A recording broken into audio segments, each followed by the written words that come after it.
So in our last segment, we talked about AI and how it affects us up till now. And we also want to talk about how it may affect us in the future. So in the segment we're working on today, I want to talk about how AI may affect us in the workplace. And so I'll start with this week, Sam Altman, who's the CEO of Artificial Intelligence Lab, which is OpenAI, told a Senate panel he welcomes government regulation on the technology to mitigate its risks. And his quote was, "As this technology advances, we understand that people are anxious about how it could change the way we live. We are too, but we believe that we can and must work together to identify and manage the potential downsides so that we can all enjoy the tremendous upsides." Indiana Senator Mike Braun said, "I've never seen any new technology, new business, where people that created it have been more worried about how you use it." So mostly up until now, we've dealt with basically pre-programmed systems where there was a human, more or less, created a software program that the machine runs from. And so we would program the machine to win, sort of like what we mentioned in our last segment. We program it to win, but we pretty much had to give it the tools in the software so that it could win. So when we talk about chess, for instance, that was one of the original cool things that you could do with AI. You had a machine beat the best human chess player in the world 20 years ago.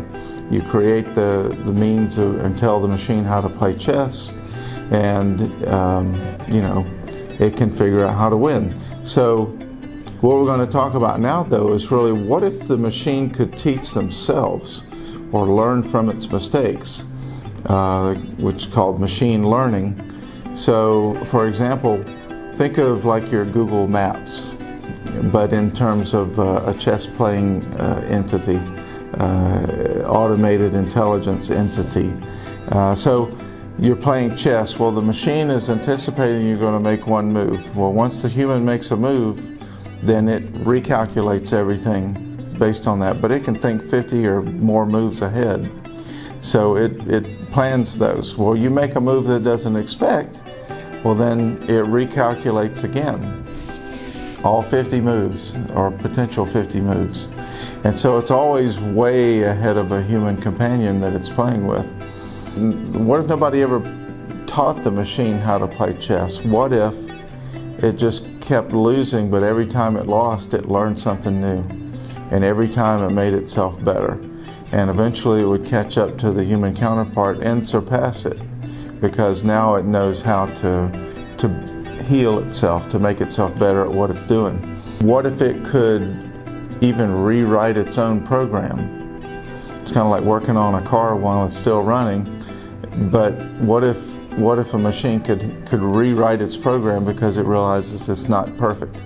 It could go back and redo things. So, and for instance, tying into that, Goldman Sachs this week, the international bank, reported that AI could replace around 300 million full-time jobs worldwide, or a quarter of the workforce, and it could be replaced with generative AI.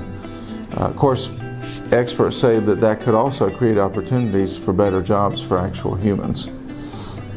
But along the lines of rewriting its own program, two of the areas where the machines were potential or more immediately thought to be a good fit would be software coding or programming, and also in like the paralegal or the legal assistant type of a job category.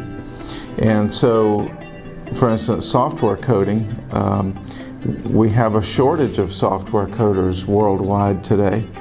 But if it could write the program, debug the program, and even start and use the program and then rewrite the program where it finds that it's not exactly appropriate, that's pretty powerful. The same with paralegals, with legal assistants.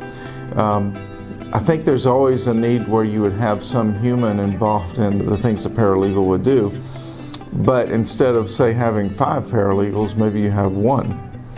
and it's able to do a lot. I mean, you have a defined case law, and you're able to go through, and the machine can figure out, okay, we know these various different laws and how they apply. Well, it could go in and start pulling law cases and apply those to a specific situation.